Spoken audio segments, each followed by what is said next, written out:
Os invitamos ahora a conocer los dos últimos libros de Juan Manuel Aragüés, que es profesor de filosofía en la Universidad de Zaragoza. 2 libros de análisis teórico de Marx, pero también 2 libros de praxis política. Francisco José Martínez, que es catedrático de Metafísica en la UNED, es el encargado en esta ocasión de dar la bienvenida a nuestro invitado y de charlar con él sobre estos 2 trabajos.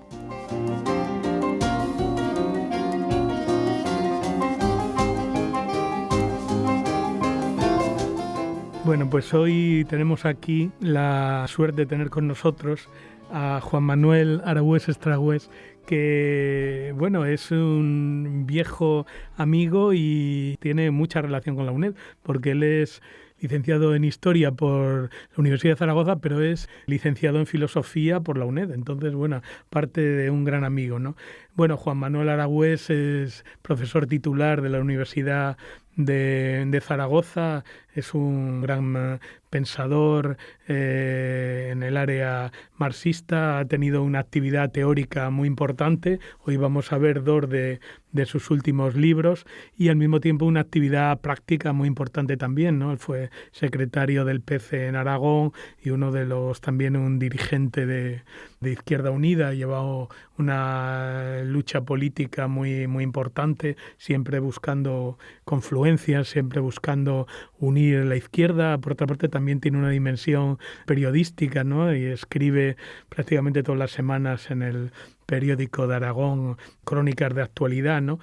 Y es uno de los teóricos muy importantes en el pensamiento marxiano y marxista, ¿no? Bueno, también otro punto importante, al menos para mí, es que forma parte de la generación intermedia, la, digamos, segunda generación de deleuzianos del país, ¿no? Estamos los más viejos, la primera, y él está ahí intermedio, ¿no? Entre las jóvenes como Emma Ingala, Amanda Núñez, y él está ahí en el medio, ¿no? O sea que por todo esto es muy importante para nosotros tener aquí a Juan Manuel. Vamos a analizar 2 de sus últimos libros, donde aludiremos también cómo entremezcla pues la versión marxista, marxiana de base con las interpretaciones de tipo deleuziano, ¿no? Bueno, el anterior es el dispositivo Karl Marx, Potencia política y lógica materialista, presentado en las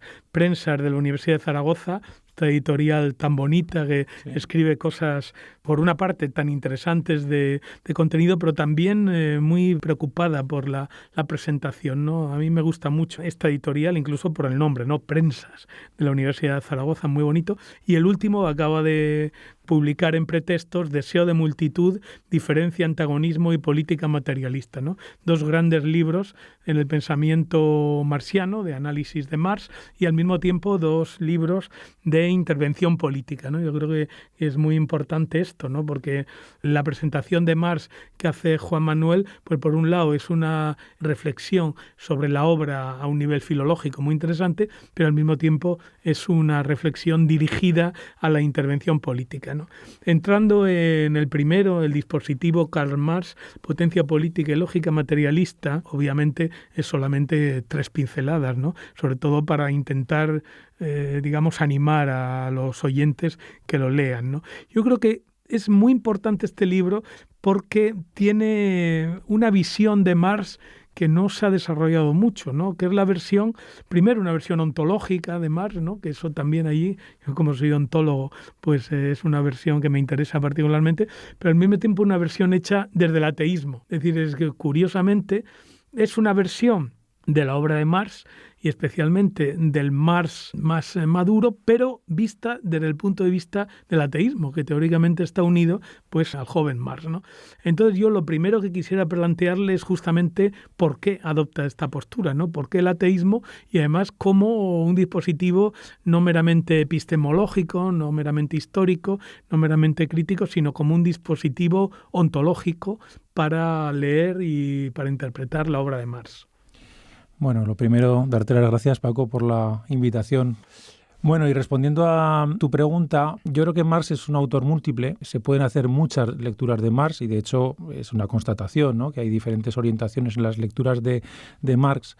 Y a mí lo que me interesaba era ver si había alguna manera de establecer una lógica dentro del pensamiento marxiano, si se podía establecer un hilo que permitiera una reconstrucción de Marx, que nos permitiera delimitar qué Marx utilizar para hacer una política, esa política que a algunos nos interesa, ¿no? Una política de transformación de la realidad, una política hecha desde una teoría de la diferencia, por ejemplo.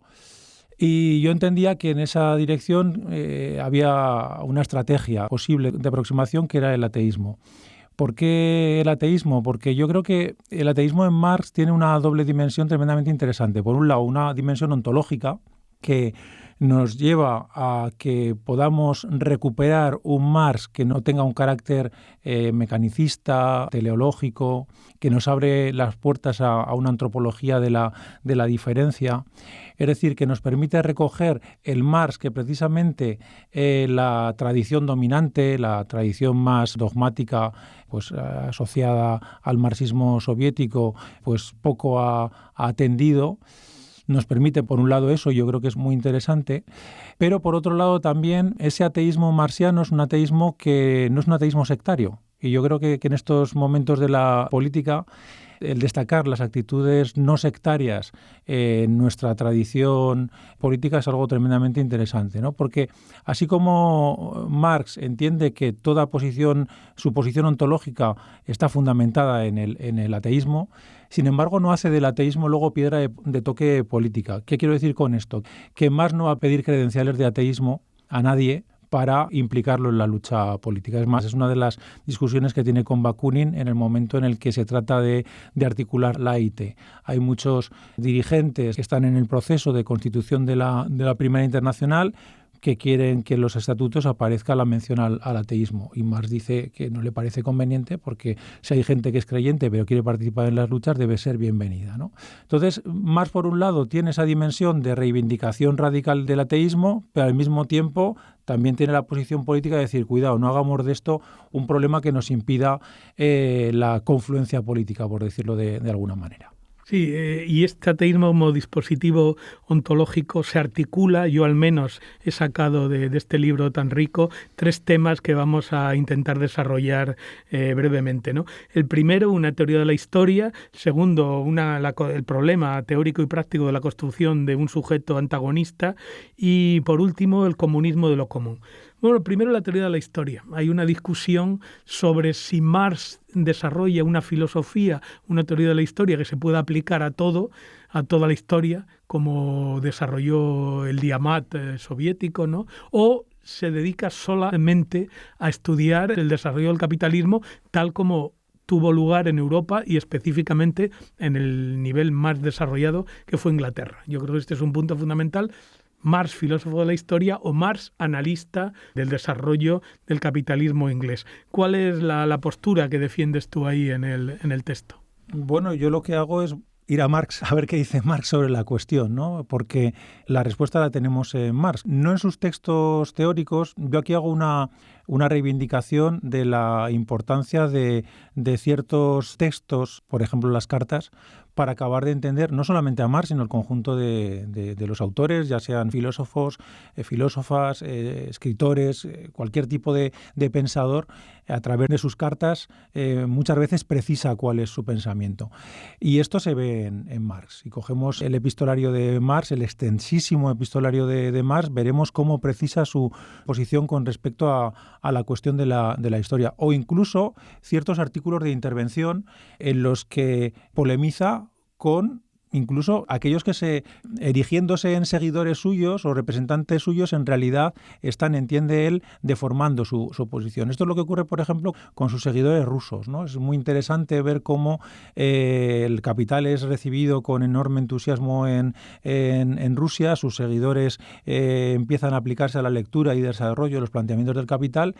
Y Marx, al ver cuál es la posición que están adoptando sus seguidores en Rusia, escribe una carta a una revista muy importante de la época rusa que se llama Tichesvenie Zapisky, Anales de la Patria o algo por el estilo, en la que les echa una bronca tremenda a sus seguidores y les dice que no han entendido absolutamente nada y que el Capital está reflexionando sobre Europa Occidental y más específicamente sobre Inglaterra y que eso no se puede trasladar de manera mecánica al conjunto de las realidades políticas y sociales y que de lo que se trata es de reflexionar en la coyuntura concreta. Entonces Marx dice ahí textualmente que lo suyo no es una teoría de carácter suprahistórico, sino que él no pretende encontrar las leyes de la historia válidas en cualquier tiempo y lugar, sino que lo que él pretende es la intervención sobre las estructuras concretas y los momentos concretos y que piensa que esa debe ser la actitud teórica y política de sus seguidores. Entonces yo entiendo que podemos a partir de esos textos hacer una apuesta por un Marx que presenta un perfil mucho más plural del que habitualmente se nos ha manifestado.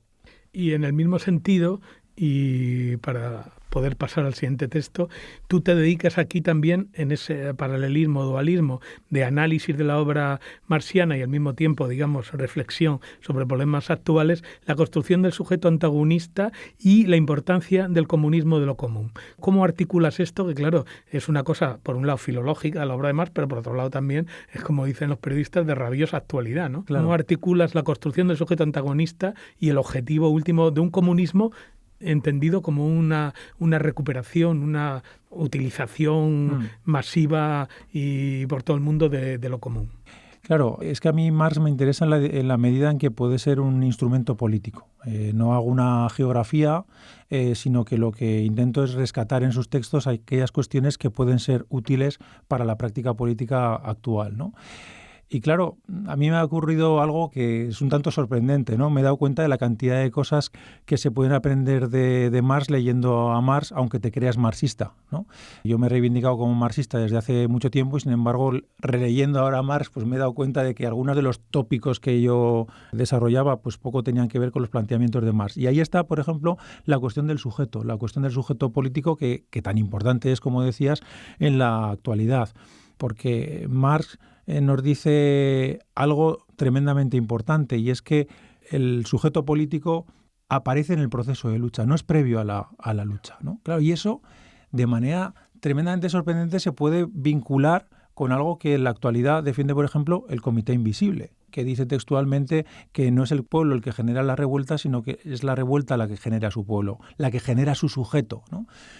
Es una visión antisociologista. Claro, yo creo que eso lo hemos visto aquí con el 15M, ¿no? Ahora que estamos viendo cómo sus rescoldos se están apagando, cómo se produce el acontecimiento, y aquí ya me pongo un poco de lesiano, y ese acontecimiento político genera un sujeto que previamente no estaba. Esto no quiere decir que no haya un sujeto, que no haya gente con conciencia previa a los procesos políticos. Claro que la hay, pero el gran sujeto político yo creo que se genera en los procesos políticos. Y eso es algo que Marx señala en Miseria de la filosofía y en diferentes textos donde subraya que la clase obrera se constituye en la lucha, no tiene conciencia de clase antes de la lucha.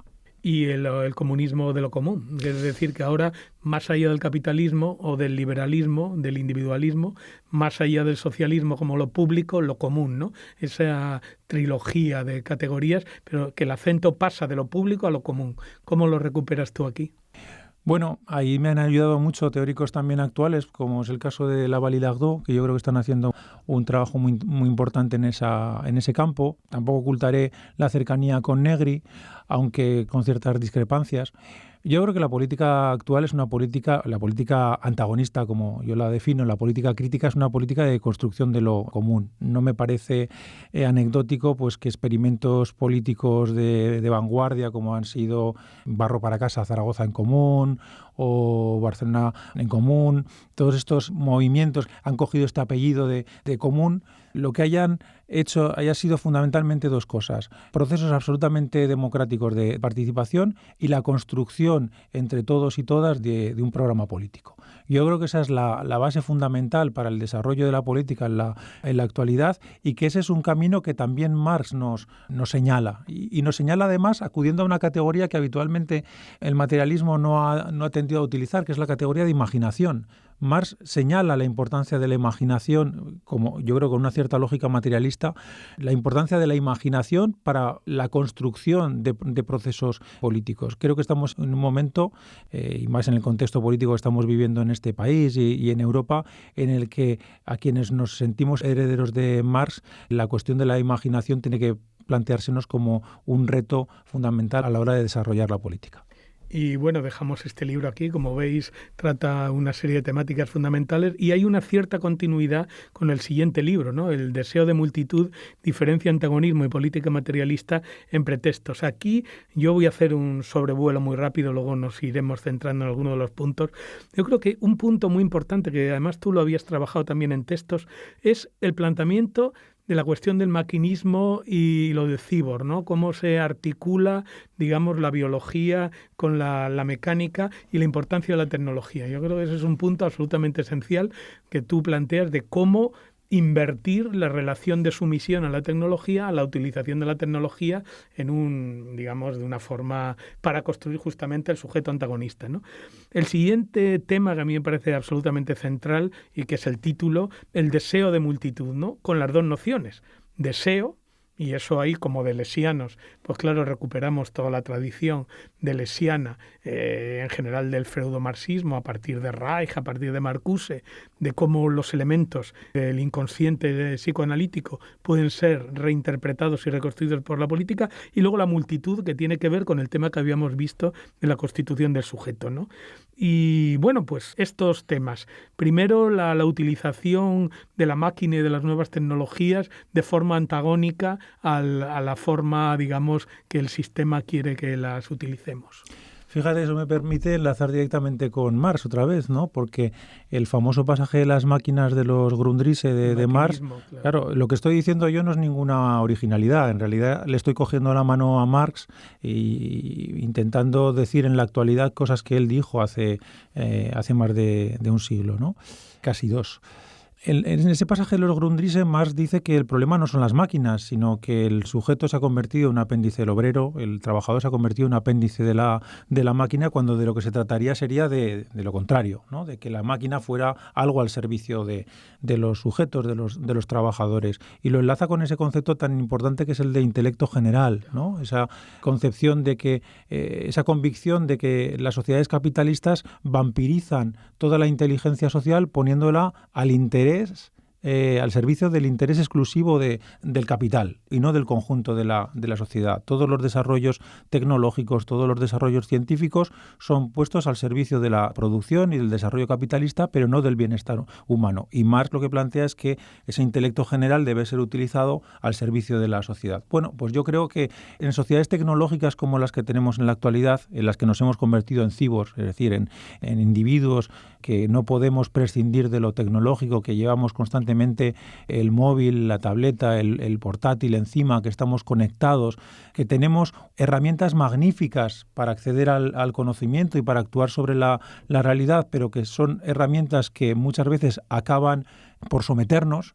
De lo que se trata es de darle la vuelta a esa relación con la tecnología. En lugar de que la tecnología sea un instrumento de dominio, pues como denuncian autores tan interesantes como Virilio o como Sloterdijk, de lo que se trata es de que la tecnología sea un instrumento de liberación de los sujetos. Y precisamente esto también permite enlazar con lo que decíamos de lo común o con la cuestión de la multitud, ¿no? Porque precisamente esa tecnología puede ser un instrumento fundamental para el desarrollo de una política diferente. Tenemos en nuestras manos tecnología que nos permite un diálogo casi constante, que nos permitiría la intervención política cotidiana sobre los problemas que nos acucian, y sin embargo la tecnología en la actualidad pues está siendo utilizada en la dirección contraria, ¿no? En la dirección de generar, por utilizar otra categoría marxiana, subsunción real, ¿no? Por someter radicalmente a los sujetos. Bueno, pues intentemos darle la vuelta a la relación con la tecnología,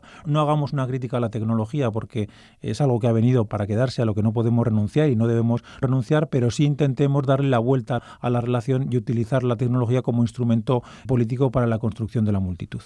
Y por último, ya que has hablado de la multitud, el título que por otra parte es tan bonito, ¿no? Deseo de multitud. O sea, por un lado, retomando, al fin y al cabo somos delesianos, el antiedipo, hay una idea, el aldabonazo del antiedipo fue justamente que no solamente nos movemos por intereses, sino también por deseos, el papel del deseo y del inconsciente en la política, y eso unido a la idea de multitud que habíamos hablado antes, ¿no? Que la multitud como sujeto político antagonista hay que construirlo, no es algo que esté ya dado, no es una visión sociologista, sino una idea prospectiva, ¿no? Y esto entronca con la autonomía de la política. Entonces, bueno, pues plantea un poco cuál es tu posición ahí, ¿no? Primero, todos los aspectos inconscientes, irracionales, emocionales, si queremos, ¿no? Sentimentales de la política, y luego esa idea de la construcción de la multitud como un elemento constructivo, o sea, proyectivo, y no meramente una reproducción, digamos, expresionista de intereses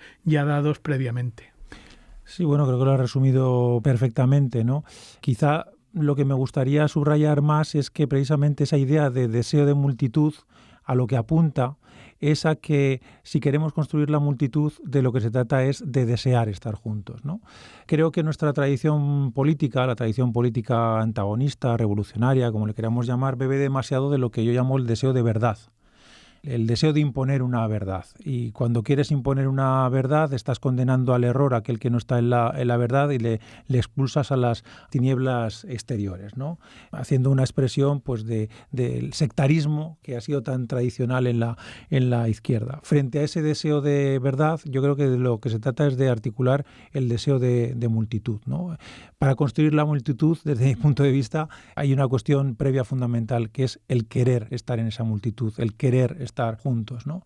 Los episodios políticos que hemos vivido en este país en los meses anteriores, en las convocatorias electorales, lo que nos han puesto de manifiesto nuevamente son procesos de disgregación de la izquierda, en los que la izquierda no ha querido ser multitud, no ha querido concurrir conjuntamente a esos procesos. Por eso yo entiendo que se trata de subrayar esa necesidad de desear ir juntos. Yo, este libro es un libro que lo califico un poco como libro póstumo, ¿no? Porque es un libro que intenta reconstruir lo que ha sido el proceso político desde el 15M hasta la actualidad, tamizado por la reflexión filosófica, y es un libro que desde mi punto de vista llega un poquito tarde pues porque creo que esa voluntad de construir la multitud en estos momentos está muy, muy debilitada y quizá deberemos recomenzar nuevamente esa tarea. Pero el problema del deseo, y es un viejo problema que hemos planteado siempre los delesianos, es que el deseo es inconsciente, que es muy difícil, es prácticamente imposible hacer una pedagogía del deseo, ¿no? Es decir, cómo hacer intervenir el deseo, que es inconsciente, incontrolable, en los elementos políticos. Y eso tiene que ver con lo otro, ¿no? La idea de la construcción del sujeto antagonista, la construcción de la multitud, como algo, digamos, un proyecto, un constructo. Y eso tiene que ver con la autonomía de la política. Claro, ese es el problema. O sea, ¿qué nivel de autonomía tiene la política en relación a la estructura? Porque hemos dicho, claro, que no es una expresión sociologista, pero algo tendrá que ver con los intereses y con la estructura, ¿no? Entonces, ¿cómo nos movemos ahí entre una idea de una absoluta autonomía de la política respecto a la estructura o un determinismo estructurista, digamos, o economicista que imposibilite o arroje la política y no la deje, no la interprete nada más que como una mera, digamos, expresión de intereses ya dados, ¿no? ¿Cómo nos tenemos que mover en ese ámbito?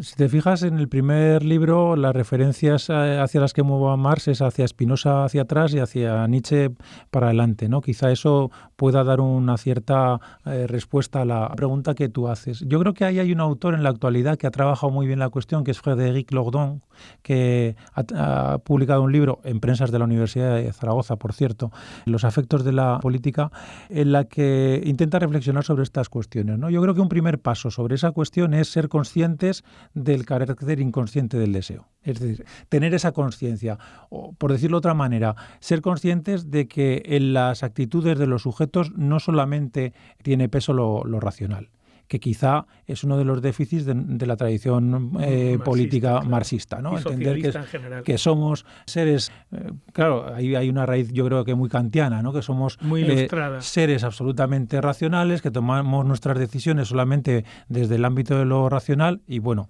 creo que empezamos a ser muy conscientes, o cierto marxismo empezó a serlo, tú lo has hecho referencia a Wilhelm Reich o a Marcuse ya en los albores del siglo XX, de que hay muchos elementos de carácter deseante y no racional en los sujetos. Bueno, desde esa conciencia de que eso funciona así, la política que desarrollemos pues también tiene que tender a intervenir sobre esos elementos deseantes de los sujetos, ¿no? Y ahí el tema de los medios de comunicación tiene una importancia fundamental, porque se trata de construir nuevos afectos, de construir nuevas sensibilidades entre los sujetos, entendiendo eso como una tarea política. Es decir, la tarea política no pasa única y exclusivamente por la explicación de un programa, luego nos enfadamos porque, claro, el nuestro siempre es el mejor programa, el más racional, y sin embargo no consigue apoyos, sino conseguir movilizar los afectos, movilizar los deseos de los sujetos para lograr esa intervención política, en cierto sentido, desear una sociedad diferente o generar, como diría Boaventura Sousa Santos, al que los dos tanto admiramos, un nuevo sentido común social. Bueno, pues lo dejamos aquí agradeciendo de nuevo a Juan Manuel Aragüés, que ya está con nosotros, y recomendando la lectura de estos dos libros, repito, El dispositivo Karl Marx, Potencia política y lógica materialista en las prensas de la Universidad de Zaragoza, y en Pretextos, el último libro, Deseo de multitud, diferencia, antagonismo y política materialista. Muchas gracias. Muchas gracias a ti, Paco.